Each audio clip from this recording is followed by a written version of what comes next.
Hello, everyone. Welcome to this webinar, the next 12 months, how artificial intelligence will continue to transform learning. My name's Ladek. I'm here with all of my guest panelists. Fantastic. Look at that. Here we are live on the stage. As we get started, or as we bring people into the room, I can see the room starting to fill up right now. It'd be fantastic if you would do us the favor of letting us know where you are. Are you calling in from the United States, where it's just the beginning of the day? Are you over in Europe, where maybe it's the afternoon? Are you on the other side of the planet? Maybe you're a night owl. Although, I guess if you're on the other side of the planet, it would be sort of really evening time right now. But please, would love to see where everybody is. You could introduce yourself. Fabian, thank you so much. Israel, wow, thank you. Our first comment from Israel right now. Thanks for joining us. As you saw Fabian do over there in the comments, you can, if you are on YouTube or on LinkedIn, just go over to that. Usually it's on the right-hand side of the screen. Throw your, just let us know where you're calling in from. As we do that, I want to kind of set the stage for what we are going to be talking about here over the next hour. And really, I don't want to say it's an elephant in the room, because it's something that everybody's talking about. We're not ignoring it at all. It's artificial intelligence and how it is affecting, disrupting, transforming, and making everything really exciting in the learning space and education. Mary from Philadelphia, thanks so much for letting us know. Madhuri from India, thanks for joining us. Really love it. I was lucky enough to give a presentation at something called the CAEL conference, CAEL, just last week, right? So Friday of last week. And my talk was about this very topic here. And one of the things that I was focusing on and got a lot of feedback from my audience around was the phenomenon of the frog in the boiling water, right? So the frog sitting in the little pot of water, as it continues to heat up, it doesn't know what's transforming, what's happening. And I was using that as a metaphor for how I see one of the, artificial intelligence moving the learning landscape, right? Things are happening so fast around us. It seems like we see changes every day, but really I'm interested in those longer term transformations that are going to happen all around us. And what we're going to show up for in our workplaces, what we'll show up for in our universities and higher education institutions, and everywhere else in the world. I'm going to try this name, Lisolat. Thank you, from Copenhagen. Thank you very much. And she says it's late afternoon and dark. So there you go. Love that. Fantastic. Just a few more seconds before we get started. If you're just joining us, please, go into that comment section and just let us know where you're listening from. We always like to see what kind of world, global audience we have here. Mark Harrington, didn't tell me where you're from, but there you go. Thanks for joining us. Really appreciate it. I'm going to get us started by having our guests introduce themselves. As you can see across the screen here, I don't know what order you see them in. Well, actually, no, I think you see them in the same order. We have Bodo Hohen of Knowledge. We have Paige Chen of Two Tree Solutions. We have Matt Donovan of GP Strategies, and Sophie Thompson of Virtual Speech. I'm going to go backwards to forwards. Sophie, why don't you take 60 seconds to tell us about yourself and where you come from? Great, thank you. So hello everybody, my name is Sophie Thompson. I am co-founder and CEO of Virtual Speech, and we are a company based in London in the UK, so it's mid-afternoon here for us. Virtual Speech is an award-winning platform that helps people to improve their communication skills through active learning online and in virtual reality. And we started in 2015, and we've been using AI this whole time. It wasn't generative AI until this year. We have been using AI to power our immersive learning experiences, and we've worked with over 450,000 people across 130 countries. Clients include people like Deutsche Telekom, Vodafone. We work with 150 universities as well. And we have a real ethos of being able to learn through experience and practice on demand to improve both competence and confidence. So we integrated generative AI into our services back in February, and it's really enhanced the learning experience for our customers. So yeah, excited to be with you today and to learn from everybody around me as well. Fantastic. And I love the you've already put on the table the juxtaposition kind of maybe between some more traditional AI tools and the newer generative AI tools that are coming out. Thanks so much. Bodo, I'm going to go over to you here. Hi, my name is Bodo. I'm the CIO and co-founder of Knowledge. We are developing infrastructure to power the future of learning, which is AI-based. It's modular. We launched our first product, version 1, about 2-3 months ago. We have about 58,000 educators on board at the moment, about 1,000 schools. We're looking to build infrastructure that supports really dynamic, personalized learning, able to generate full learning experiences in near real time. My background is in entrepreneurship, and I'm a collective intelligence scientist. I developed a learning management system that I sold to Google 10 years ago, and since then been working on really experimental projects with regards to AI, but also with regards to putting the power back into the hands of students and their educators, providing them tools to rapidly generate learning experiences. So that's the background. Fantastic. Thanks so much. And we're already a speaker on our AI and Learning Summit that's happening over at OpenLMS, started in June, and we're releasing new content every year. I really encourage you to go over and listen to his talk about knowledge in the background there. Thanks. Paige, how about you? Hi, yeah. So I'm Paige Chen. I'm currently with Two Trees Solutions, which basically is a learning strategy consultation. Throughout my career, though, I've had the pleasure of working with various organizations, from large LXP groups like Learning Pool, Moodle, Totara, across the LMS space. But my focus really has always been on that cognitive intersection between learning science and technology. So a lot of what I get the most excited about when I work with my clients on AI strategy is really around the learning strategies aren't any newer. It's the same practices we've always done. It's just the exciting opportunities we have now to do things at scale and to humanize the experience for the learners and how they interact with the technology. So it's been an exciting roller coaster for me in the last couple of years, coming from like Sophie mentioned, the more traditional AI as an automation function into the generative AI transformation. And I feel like, anyone who can spell AI is claiming that they're an AI expert these days. But for me, because the strategy has been that running constant, I think that's the exciting part of how we apply this new set of toys to the strategies we've been using for decades. Fantastic. I love how you've already put on the stage that so many of the challenges are human challenges. That's near and dear to my heart. Last but not least, Matt Donovan, GP Strategies. Why don't you introduce yourself? Yeah, Matt Donovan, Chief Learning and Innovation Officer at GP Strategies. And let's see a little bit about my background. I'm located here in Bloomington, Indiana. I am a classically trained instructional designer. I refer to myself as a recovering instructional designer these days as we look at integrating technology in new and different ways, rethinking the way we deliver learning and development solutions. I am absolutely an AI enthusiast, but 100% pro-human, just to lay it out there. I'm definitely for the HI and the AI plus HI equation. So that human side is really what we're looking at. GP Strategies, which I oversee the innovation group for, we service 140 of the Global 500 and about 130 of the Fortune 500 as we work with. And the idea is that we're helping them in their L&D solution all the way from strategy through execution. And AI has been definitely on the table for everybody. And we're looking at everybody on the maturity curve, those that are really more conservative, a little hesitant to kind of say we want to make sure it's secure and safe, all the way to the other end where we've got partners that are really pushing the boundaries and bringing in innovative new ideas, and they're much more comfortable with that. So we're actually working across that spread. In the end, it's really focusing on how do we create the best experience for the humans. Again, it's about driving that. The technology will continue to evolve, but we need to prepare the humans to be the humans we need them to be when working with AI. So that's a big component of what we do. We've got tons of, in the Innovation Kitchen, our goal is to really kind of bring in these new technologies, work with them, explore, practice with them, get to know the strengths and the weaknesses, how to use them responsibly. is a big conversation that we have.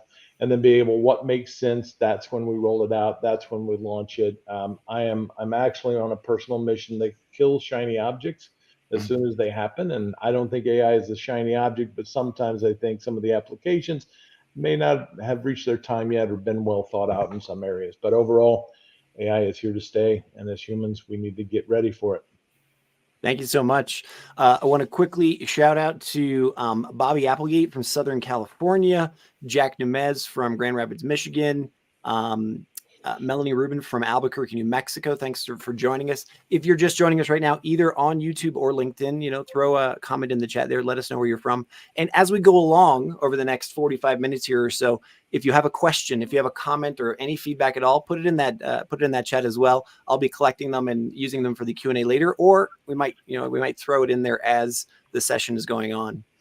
I want to start out our panel discussion with you, Matt, with a question of what is the most important shift or something that you've seen move in the client base that you work with the GP strategies over the last 12 months, as it pertains to generative AI or some of these shiny objects? Is there something where you've seen that, things are really starting to move across your client base or anything like that? Yeah, we're seeing some very specific applications that are really moving. A lot of the content generation space.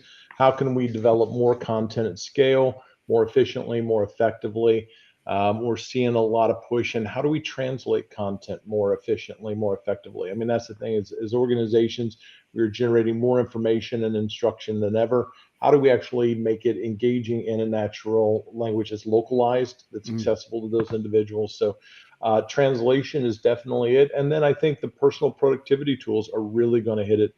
The tools that you bring along the side of you that are actually in that space. So for example, Microsoft with Copilot X, for example, will be rolling out. We have a strong base of customers that are in that Microsoft experience, and it's going to hit their organization and it will be available. What does it mean as a human to have a co-pilot kind of walking through, how do I get the most out of them? So those are probably three of the biggest areas we're seeing within that. Personalized learning is coming along, but a lot of folks are really trying to focus more in those. Those are the three that I think the front runners right now. Thanks. Sophie, I want to give you the opportunity to answer that same question. Yeah, sure. So my perspective comes a bit different because I work in the immersive learning space rather than like traditional learning. And what I found really interesting over the last 12 months is how the launch of tools like ChatGPT and generative AI has affected the wider view of emerging learning tech.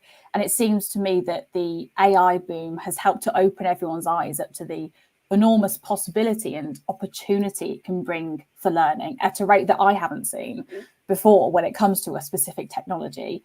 I think that's partly helped by the strategic buy-in of AI from higher levels across entire companies. But I mean, as an example, with one of our existing clients who's a big consulting firm, their senior leadership team was saying to them at the start of the year, why should we be interested in or invest in immersive learning and the metaverse when we should be thinking about our AI strategy? And in the last few months, we're starting to see a shift where people are realizing that these technologies aren't separate, they are actually intertwined. So, I mean, I think of metaverse and AI as sisters of the same family, and that family is Web 3.0, which is just a fancy way of saying the next generation of the internet, a 3D, more interactive version of the internet. And people are starting to realize that with that comes new opportunities for learning and a shake-up of organizational perspectives of learning impact as well. Thank you for that. That's fantastic. Paige, what about you? As you've worked with your clients and you've started to reach out to others, what's over the last year, what's the most important shift that you've seen? I think what's been interesting for me is really noticing how everyone was okay with using aspects of AI in their daily lives when it was behind the curtain. So everyone was okay with Siri or having spell check telling them how to finish their sentence in their phone, and all these wonderful ways that AI and even aspects of a generative approach to it, we all just accepted as a wonderful convenience. And then suddenly with the onset of the ChatGPT 4 really allowing more universal access to the functionality, everybody lost their minds. And then that's when suddenly there was this concern about the role that it's been playing. For those of us in the tech industry or working as engineers, we've been playing with these tools for a very long time. And it's not new. It's not just the last 12 months. So really, it's about the more popular awareness and ability to work with it in your own hands. So the second half of that has been the interesting dynamic is really around the ethics conversation, really trying to navigate, okay, now that we all understand that it's here, it's not just that wonderful little feature in our phone, but it's here, how do we think about it ethically? And I think about, Matt mentioned Copilot. I was listening to a presentation the other day from Sal Khan about what they've been doing with Conmigo, and that ability for every teacher to have an assistant and for every student to have a tutor. Now, they had the pleasure of having an early preview of this, so they started building over 12 months ago. So they're much further along, but that challenge that they were having ethically, because they're working with minors, is every minor can go in and edit what the tutor knows about them, but then they have another AI paying attention to the conversation that the student is having with the first AI to make sure it's following conversational rules, and the dynamics that they've had to go through ethically for humans to now feel comfortable with it has been fascinating, because it didn't need to happen 12 months ago in other ways that people were already using it. Fantastic. Thanks for that perspective. Really appreciate it. Bodo, how about yourself? What's been the shift that you've seen over the last 12 months? Yeah, I'd like to echo some of the points and maybe make a different one too. Is I agree that there's a lot more, the increased awareness and accessibility of what these tools are able to do. And obviously with ChatGPT and the amount of media coverage this last 12 months has really educated the market a whole lot more. But I see the market has been split into two big camps. One is pretty big. About 95% of the market seems to be looking at AI solutions as, okay, how can I apply this to my existing tools and services and systems to make incremental improvements to what I'm doing today, right? And there's a very small part of our client base, and this really excites me, but they're thinking, wait a minute, now we have all of these brand new opportunities in front of us. What can we use this opportunity to think about what we are doing from a new perspective? I think there's a huge opportunity. So there's about 5% of the market that seems to be looking at AI technologies as something fundamentally a new toy, like Paige was saying. This is a new fancy toy. I think most of the market is looking at, okay, how can I apply this toy to make my existing systems better? But others, a very small portion of the market is thinking, okay, how can I change the game? I think the next 12 months is going to be pretty disruptive. Next 24 months, especially with some of these clients that are willing to take that risk. Thank you very much for that. Fantastic. I want to echo that as well. Referring back to that frog in the the heating water, the boiling water in the pot. One of the things I talked about as well in my talk was looking at some of the products that we all take for granted these days, at least in the Western world, like Uber, like Airbnb, like Google Maps, that have, for now, I mean, Google Maps is 18 years old. Airbnb is actually 15 years old. Uber's 13 years old. And now we have ChatGPT. It's already been around for a year. These generative AI products obviously are older than that, but we're already a year into this conversation. And what I was pointing out was what kind of infrastructure is going to change. And one of my favorite ones was just sort of the shared ride / Uber, Lyft, whatever you want, DD phenomenon, or even at airports, you're seeing like airports have changed infrastructure to have like shared ride places, right? So it's a fundamental shift in how these tools can then move, how we even interact with the world. I want to just give a shout out, Melanie, Mark, Fabian. Thank you so much for putting some comments and some questions in the chat there. Anybody else, if while you're on the call here, if you'd like to throw a comment in or you'd like to give us some feedback, we'll be addressing that here in the next 20 minutes or so. Sophie, I want to start with you in that now, as you talked about this shift, what is, something that's exciting that you're hearing from your client base, something that, I want to get to challenges in a second, because I think that's something we all want to talk about. What's something that really exciting that maybe you hear from your client base, or they're like, hey, can it do this? Or how can we change that? Like, what does that look like for you? Yeah, so I think a lot of people are looking at it from an L&D perspective in terms of content generation, and we actually don't use it for that at all. We use it for analysing individual performances. So that's something that's been really exciting for our client base, is the ability to have truly personalised learning experiences. And I mean, that can come in multiple forms, some of which are capabilities at the moment, and some of which I'm sure will come along in the next few months.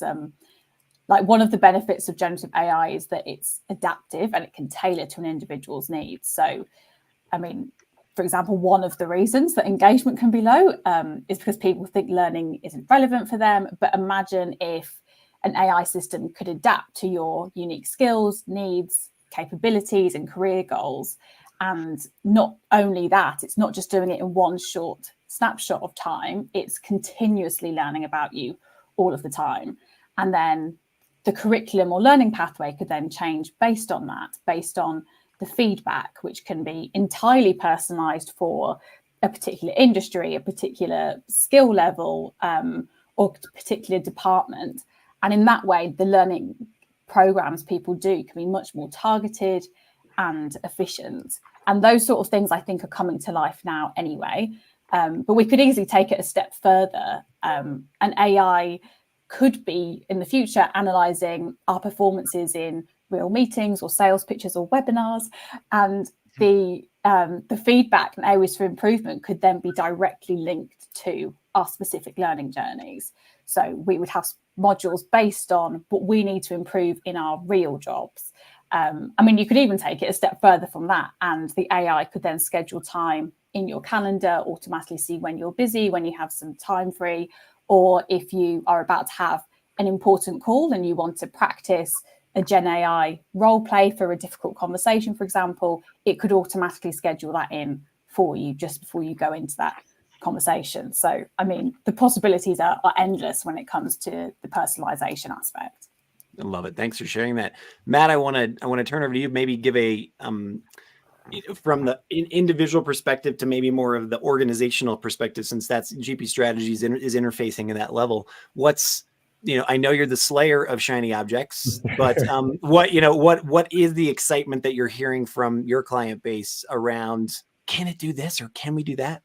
Yeah, and actually, it's been a two-part conversation that's kind of gone with that. I mean, as I've been going to conferences and working a lot with learning practitioners, one of the first questions is that they're terrified that this is going to take their job. They're worried that I'm going to lose my job. And so, in part of the conversation that I'm having with them is that I am like, actually, this is the best time to actually be in the learning and development field, because you're going to need new skills. The humans, when we integrate AI into the workforce, there's going to be a delta, a change in the behavior, the performance that they need to be able to do, the skills that they'll need to have, and that's specifically the value the L&D people pulls together and brings together. So there's actually an excitement as we move from point A to point B to actually kind of adopt that, and it'll continue to evolve. So this is really a big kind of put me in coach moment for the L&D practitioner. So I try and calm that kind of concern down. The other side that I get them excited about, which is really driving some energy, is now we can do some things we haven't been able to do in the past. And I love, you talked a little bit about personalization, but thinking about being able to bring in diversity, equity, inclusion into your design, because you can do it now. And so what I mean, for example, is that if I wanted to be able to configure a learning experience for somebody who's neurodivergent, historically, I haven't had the time, the capacity, and the resources to be able to do that. So from a design layer, we're now starting to be able to kind of have the possibility of, instead of a singular linear journey or a learning journey that kind of may have small spokes with it, now we could start to look at designing for the multiverse of learning experience, that I know that population exists of neurodivergence. I create the assets that can be reconstituted for that individual, for their needs. So I'm not actually designing a specific experience for them on that, but I'm creating the conditions and that ecosystem to be recombined for them. So the ability to actually meet those very specific needs in very specific ways for them would now start to be more inclusive on a range of approaches and needs for information and structure around that, and then meeting a whole range of moments of learning need, whether I'm learning something for the first time or when I'm trying to apply it, or when something goes wrong and something changes. I now can create a range of ways that the content that can actually be addressed to meet those moments of need. So it's shifting them from I'm going to lose my job to, man, we can do a lot of things that we couldn't do before. Thank you very much for that, Paige. I want to hand the mic to you now, and you set the stage for yourself around these human aspects. Before we get into the challenges, next in this, like, as you've worked with clients over the last year or so, what's the excitement buzz that you've heard and about possibilities, or about personal transformation, or about organizational transformation that might happen? Yeah, I think to put the focus back on the learner, and you think about how this improved experience works for them in that very human way. We all know that, like, when we jump in to a website and there's a chat bot and you get to like the same answer, you're talking to technology. And you kind of shut down in that engagement when that occurs. But when you're actually talking with a very well-trained and intelligent AI bot, it feels more like a human interaction. There was actually a small little research study, I think it was at Princeton University, where a professor, and this was a few years ago, so not even in the generative AI buzz, but a few years ago, a professor used AI as the teaching assistant in a class. And the students did not know that they were talking and emailing and exchanging with this AI teaching assistant. After the fact, when they found out, most of them said they preferred it.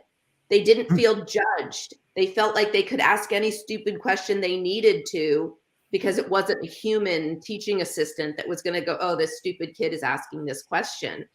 So it actually improved the experience for the learners to feel the freedom to be who they were, ask whatever they needed to, when they felt like they were talking to a non-judgmental dialogue. So when you think about that human aspect of how you can engage, it's the same thing when we think about, the flavors of what we're going to be able to do with these virtual assistants. Sophie even mentioned the degree to which this virtual assistant can be a part of 360 evaluations that then immediately lead you into professional development or just-in-time learning opportunities. It will become Hal, right? I mean, it becomes a friend in this opportunity to learn with you over time. We talk about you can train the AI. Well, AI can have memory. That's the whole concept of training it. And it can have the memory of who you are as a learner, as an individual, over a period of time. So it's exciting to think about the benefits of that, to what that experience will be for the humans engaging with it. Like we talked about previous times, I've talked to you about the Chinese room story, and how the individual on the outside of the wall sends a question under the door, and the person on the inside of the room follows a set of rules to try to answer the Chinese question written in Chinese characters, and they follow a set of rules and they answer back. The human on the other side gets an answer in Chinese, and they think they're talking to someone who knows their language, someone who knows how to communicate with them. The reality is it's not. It's just someone who is following a set of rules inside of the Chinese room. And that's really what we're interacting with the AI space.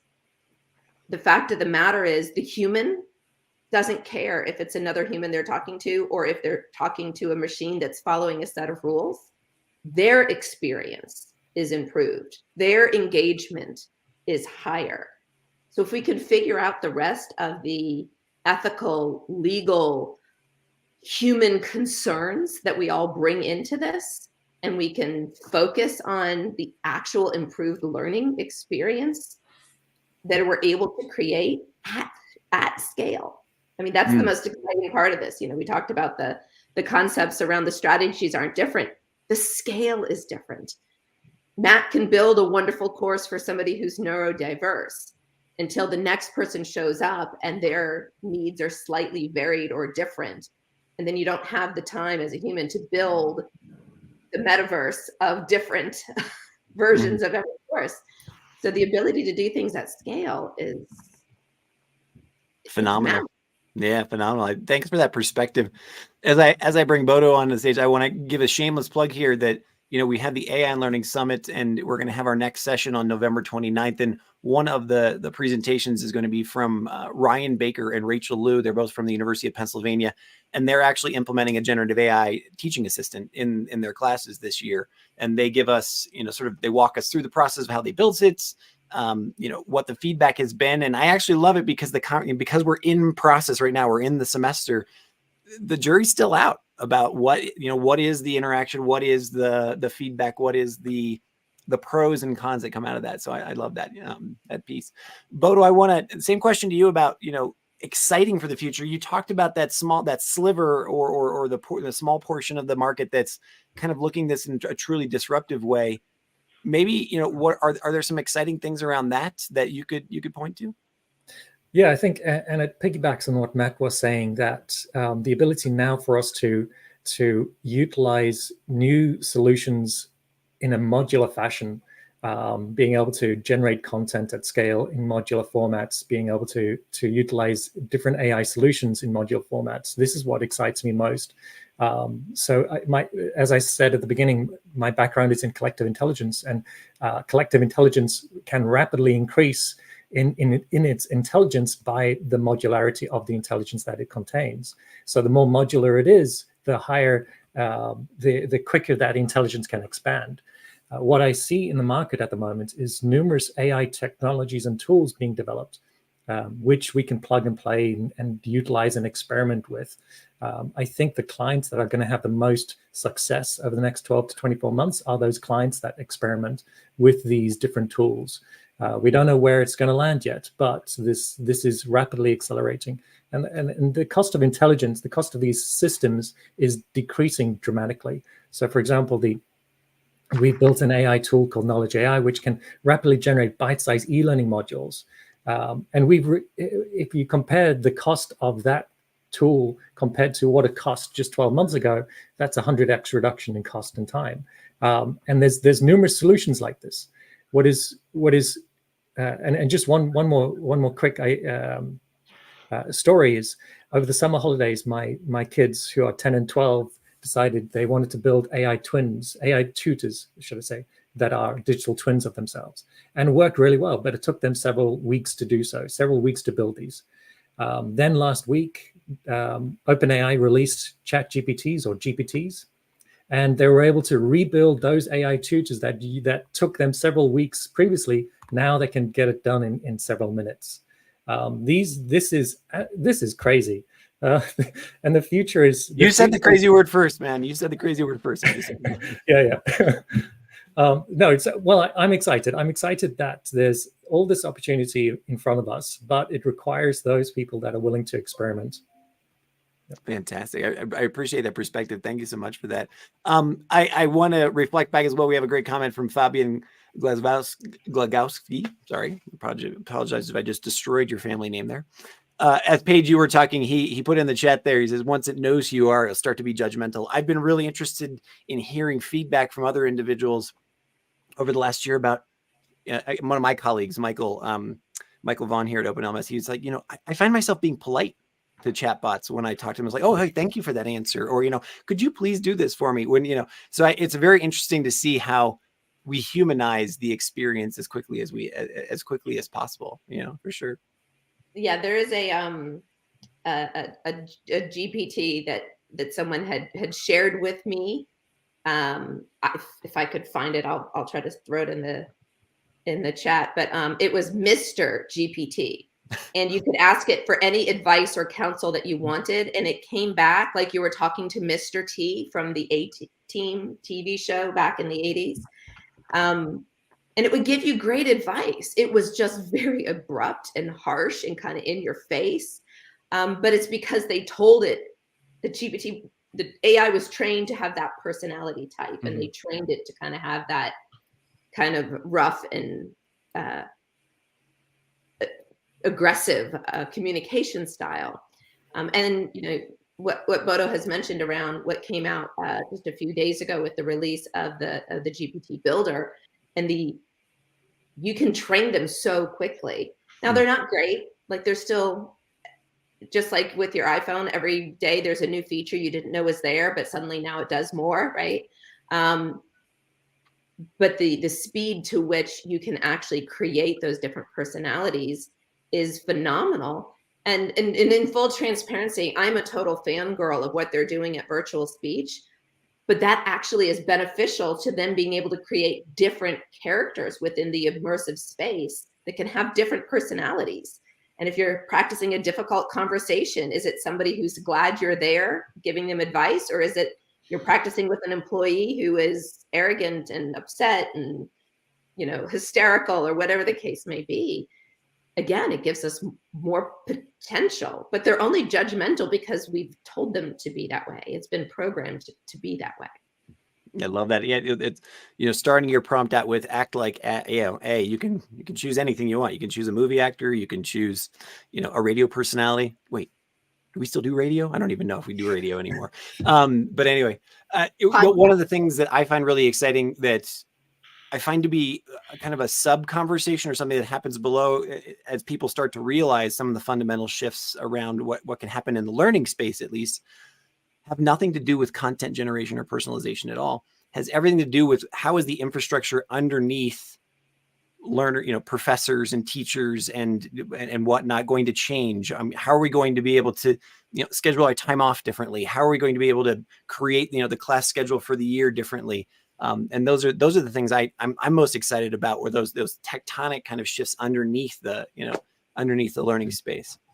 We've kind of arrived here. You know, we've got about 20 minutes left in our conversation, maybe 15 if we want to take some questions as well. And we've arrived at that space that I think is on most people's minds, and really, you know, has underlied or has been a tone, you know, for many of the answers that we've already heard in this webinar. And I want to ask it here. It's like, so if you have, again, talking to your client base, what is the biggest challenge, or what are the biggest challenges that you are hearing from your client base? And maybe not how you're going to address it or how you're thinking about addressing them, but like, what are the shifts that we need to make in order to, you know, walk alongside this thing that it isn't going away? And Bodo, I want to start with you, if you wouldn't mind. Sure. I think, and I think Matt mentioned this, page 2.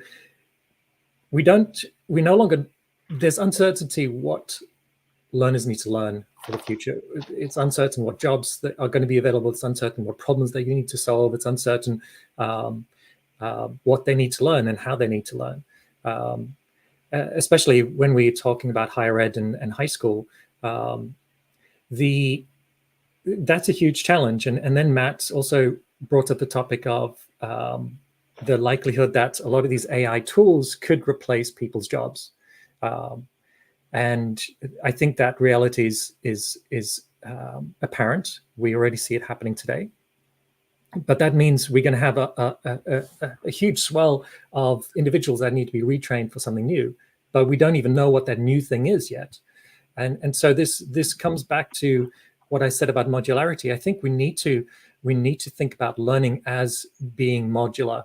You know, we are used to designing these big monolithic courses like with Lego bricks, and we glue them together and we sell these big monolithic Lego models to students, saying, hey, you know what, here's a big model for what you need to learn in order to become X or Y or Z. We can't think of education that way anymore. I think we need to break up those Lego models into the individual Lego pieces and then provide a tool that can rapidly remodel these Lego bricks in formats and structures that make sense for that individual learner for that particular time. This does require us to think very differently to the way that the infrastructure of education works, but that's a challenge we need to address. Yeah, I'll leave it there. Okay, excellent. Sophie, same question to you. Like, as someone who's working on the individual level, what are the challenges that you're seeing over at Virtual Speech? So do you mean the challenges in terms of what our customers are saying about implementing AI? Or Yeah, sure. Any ethical concerns, or do we have to spend more money now on this? We don't have the skills to implement this. There's just this litany of oh smokes, what do we need to do now, right? Yeah. I think the biggest concern that we faced is how to factor it, given that these tools are trained by humans and humans are biased based on a variety of reasons. How do you factor that into your learning and programming and prompts of the avatars to make sure that they aren't biased and that they are completely objective? And I think that's a very valid concern, and one which I don't have the answers to be honest with you. But I know that there's definitely ways that as a society, as a company, that we can limit that, whether that's directly in the prompts, in making sure that they use certain language, like inclusive language, for example.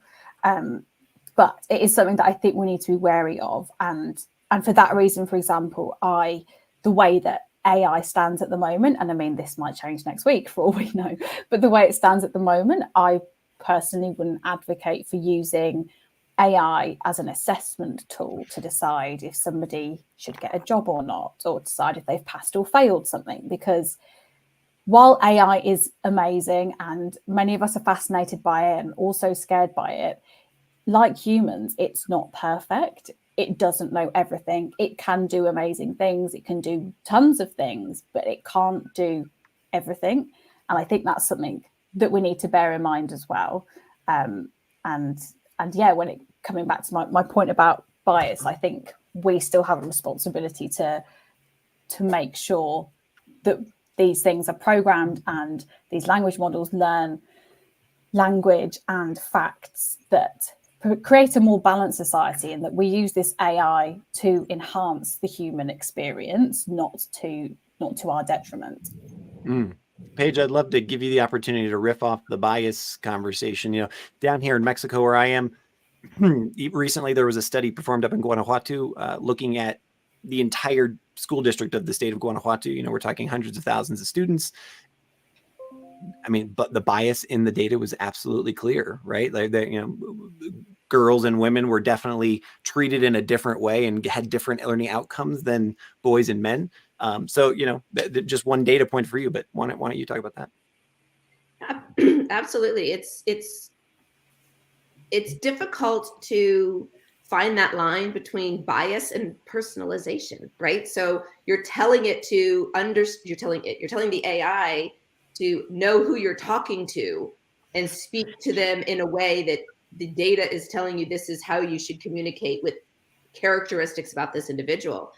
So the layers you have to peel back in order to have something be unbiased is difficult, when at the same time you're actually telling it to be biased and personalized to the individual. Mm-hmm. So it's this tricky little balance between, what are we looking to accomplish in that space?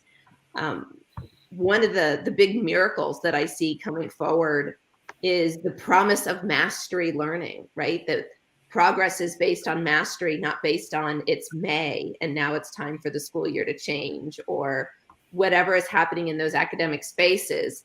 There's always been this lifelong goal, generational, of students being able to learn at their own pace.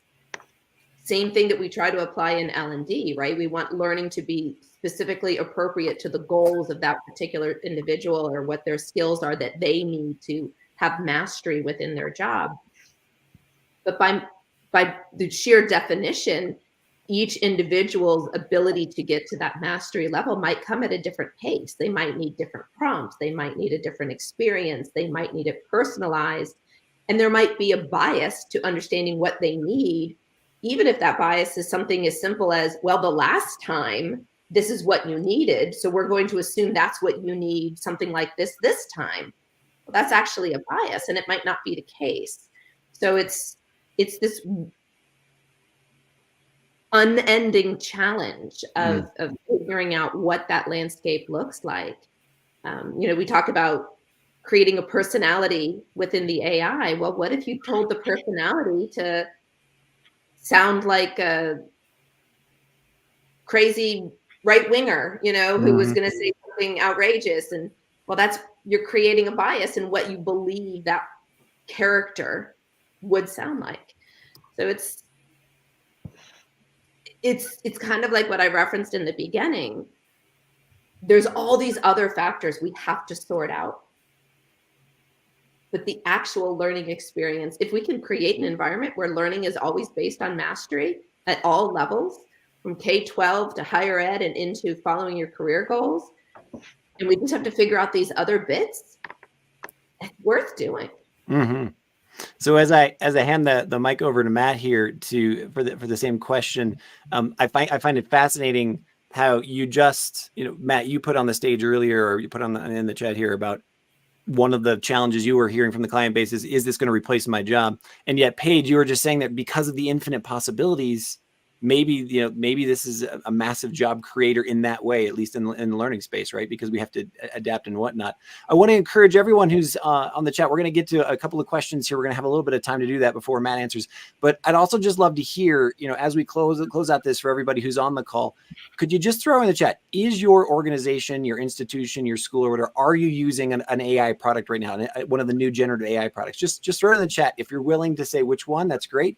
But I'd love for you to just throw it in there and say, yes, we're using it right now. Matt, same question over to you. Yeah. Most important challenges you're hearing from the GP client base. Yeah, I mean, I think there's probably, looking at the overall system, I'd look at it in 3 dimensions. And Fabian actually, I think, brought up one of the key things. When we look at the tools out there, transparency has to be an expectation. How is the tool working? Where is it coming through? The acceptance of it working as a black box is just not acceptable. There are ways to know so that, and it gives us handles as humans to be able to interact more intelligently, to be able to get the outcomes we need. There has to be pressure on those providers to do that. I know Stanford's running what their metric is on transparency, and it's still pretty low comparatively speaking. That's one area, is how does it do what it does? And we need to know that. So I think that's one side on the tool. The other side is data. Data is the fuel that runs the engine. And if you have poor data, the system doesn't run well. And if people thought the internet was funky data, wait until you point it inside of an organization at what data you may in there. And it's in a lot of our organizations, and ours as well, we've been generating content in very disorganized, unstructured, absolutely difficult ways to do that. It'll generate unpredictable outcomes. So I think being able to work with the data, you don't have to 100% structure it, but it has to be. I think there's an assumption out there that AI will just automatically fix really bad data, and that I don't believe is the case. It will help dramatically with it, but structuring the data, helping get cleaner data so that you can get better outcomes out of it. And then, I think the humans, we have to come into this with a growth mindset to really start to think about this is pushing some of us into, am I curious? How am I critical thinker? How am I asking and interrogating? The research has shown that the high performers, who are actually the AI plus human intelligence that yields that, they are actually interrogating the actual the bots that they're using. They're not just taking the first answer coming through it. They're interrogating it, they're pushing it, they're challenging it, and say, give me an idea, be devil's advocate on it. It's the way they get into that. So this is going to push some of the humans that have function in that that autopilot mindset. We now need to be more aggressive with it. And I think overall, the big thing here is that I think we'll miss this if we don't, with the bringing in of the technology, is that if AI doesn't create space for us to connect better as humans, then it will have absolutely failed. The fact that I can actually learn faster, perform and do things different, but I can't connect with humans and have the time and the space to be able to do the things that humans innately do, that's what we have to be able to do. I think that's the big challenge as we start to look at it. I am anxiously awaiting the outcome with that. Fantastic. And we are building the outcome as we speak here. We have a few minutes left to take a couple questions that are here. I want to go back to a question that Mark Harrington put out there. Sophie, he was tipping his hat to you, and the fact that he said, he stopped hearing about Web 3.0 and the metaverse as soon as ChatGPT came out, right? Like, it was the thing, and now there's this other thing.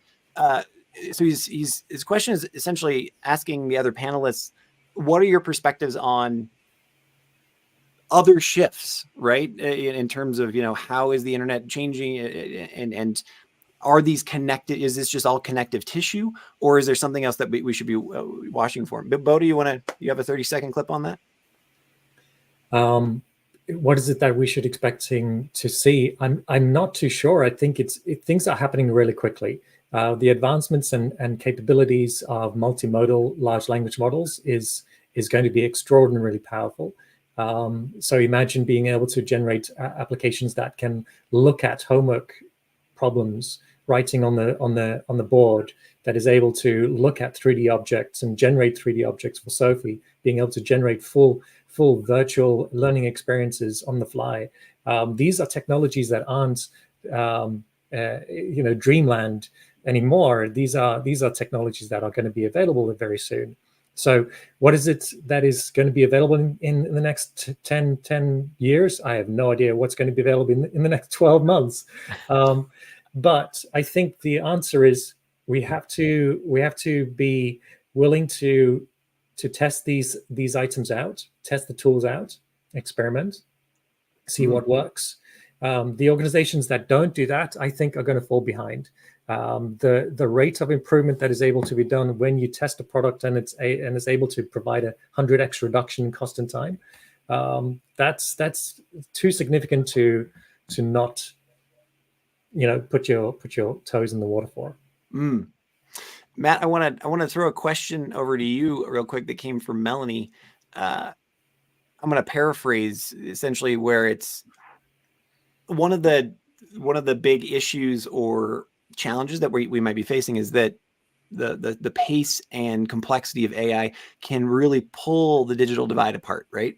So that the haves and the have-nots, that space looks bigger. And so her question, I'm mashing it a little bit, but what are your perspectives on how to use this as an opportunity to close that or reduce that divide, especially within organizations? Well, and I think the way that we can actually uncover insights from each other and be able to bring those ideas together and share those. I don't, in terms of a digital divide, I think somebody was asking me about the the different generations we have in the workplace, and does AI really create a big divider by that? I said, actually, I think it creates a uniter in the sense that it allows us, the one thing that actually is unique across all of them is everybody wants something relevant. Relevant to them, relevant to where they are. If relevance is the coin of the realm for what I need, for what I'm trying to do, AI starts to be able to bring that together. And then we can align around what's relevant for me at the same time with relevance for you.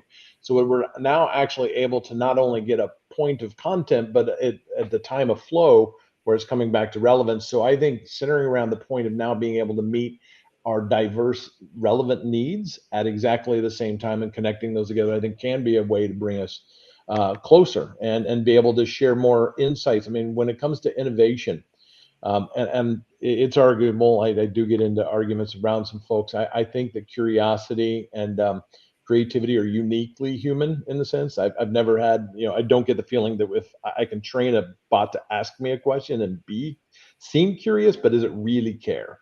And I think those are some of the human things. But if we can nurture and grow that curiosity, the sharing of insights to innovate and grow together, that's, I think, some of the power behind it. Thank you. Sophie, I've got a question I want to ask you here, and it came from an anonymous user on LinkedIn around how the potential of these generative products in using basically predictive data to understand what might happen in the future. Like we just had last week, there was an announcement that the first contract was negotiated between two AI tools without a human involved, right? It was an NDA that was negotiated. What are your perspectives as someone who's putting this out there for consumption, especially with individuals, in terms of being able to predict, what a negotiation might be like, or, prepare us for future situations? So one of the key ways that we use generative AI, and actually I think this is somewhere amazing where it can be used, is for role-playing conversations. So Paige touched on it a bit earlier on about having different levels or different personas. So for example, if you are a new manager and you have to have your first performance review with a team member who isn't doing so well, there's no realistic way to practice that. Like if you could role play with a colleague, but that would be very awkward, time consuming for both of you, etc. Whereas if you can do something like that with generative AI, just like a human won't be able to predict how a human's actually going to react, but you can put in different personas, whether they are calm or defensive and so on, and practice your responses. And the AI will then generate responses back to you, which are likely responses that you would get. But I mean, obviously it won't be the actual responses, but it's the closest thing we've got to having that real conversation. Something, by the way, I would just like to touch on the Matt was saying about the question around democratizing things in the workplace. I literally saw today, and I wish I had a better memory to remember the stats, but there's a Harvard study that's just come out that looked at the percentage improvement in skills of people who have been using tools like GPT and generative AI. And it showed that there was a much more significant uptick in skills from your lower skilled workers, but only a marginal uptick in those who are higher skilled. And so it was showing that over time, actually, people who use these GPT tools, they were actually at a much more of a level playing field with their higher skilled colleagues at that point, which I found really interesting. So I think it was reported in the Financial Times, if anybody wants to look that up. Thanks. It's called the Jagged Frontier. It's a great article. I love it. It's excellent. And I think the takeaway from it, I love it, is AI is not going to take your job. Another human who uses AI is the one probably going to take your job if you're not using it. I think it's a great piece. Sophie, I love that. Sorry for jumping in, but I love it. Perfect. No, that's wonderful. And I appreciate that. Thank you so much for sharing that. Paige, I want to give you opportunity to answer. I hope I'm not hanging you out here on the toughest question, but again, coming from our comments here, we've talked a lot about, training this for personalization and, personalized learning pathways, etc. The question is ultimately like, how do we decide what the truth is? Right. So if I'm one organization, I set my learners on one pathway and another organization set my learners in a different pathway, how are we going to agree or thoughts around what is truth? What is the correct answer for something? I could see in physics that would be a pretty, either it flies or it doesn't fly. But then when we talk about moral issues or social issues, how do we do it now without the AI? So sometimes you have to take a minute and ask, are we expecting more from the artificial intelligence and the expectations we put on actual intelligence, right? So it should not usurp what a human would do if the human at scale was able to be in the room and do things. And honestly, today, I mean, especially in the US where I am, people question what a professor is saying in a college lecture, and if what they're telling is their opinion, if it's their truth, if it is a lecture about Taylor Swift songs, right? I mean, who's to say where things fit in any particular space? So I think it is a misnomer for us to assume that the AI is going to be able to judge truth any better than we as humans have the ability to navigate within that path. Now, there are concerns about what is being coined as, the AI has hallucinations. Well, guess what? My teenagers have hallucinations, and they're coming up with crazy ideas that make no sense based on the information that they have. So the fact that we're creating new words for the phenomenons that are being sort of presented because we have this societal lens on what's coming out of the generative AI. I think for me to kind of harken back to some of the other comments and questions, there is the AI that is really good with fixed data sets to create automation and analysis. And people are actually now expecting that type of AI to be more prevalent in their daily lives. That's what my customers are asking for more of, which a year ago, they were still afraid of that. What's actually new is the phenomenon of the generative AI, which a lot of what we're talking about here, and certainly the intersection of where the automation and the generative AI are coming together. And I think calling it generative AI is such an appropriate description, because that's what everyone is afraid of, is that now the AI is generating something new.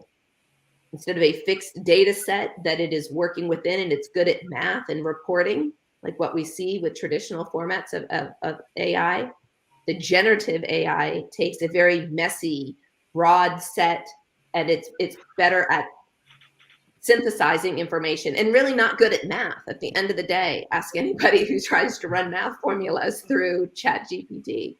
But to me, that is that juxtaposition that we're seeing in, it won't be any more true than what regular society calls truth. On that note, it's amazing how quickly an hour goes by when you're doing this. I want to thank Mark Harrington for sharing that link to the article Sophie was referring to earlier there. It's about on your screen right there. Paige, Matt, Sophie, and Bodo, I cannot thank you enough for taking the time out of your day to speak with us here on this webinar. Really, really appreciate it. I encourage everyone to reach out to you, LinkedIn, or in your respective companies there. But on that note, I'll bring us to an end, and thank you very much. Thank you. Thank you. Thanks, everybody.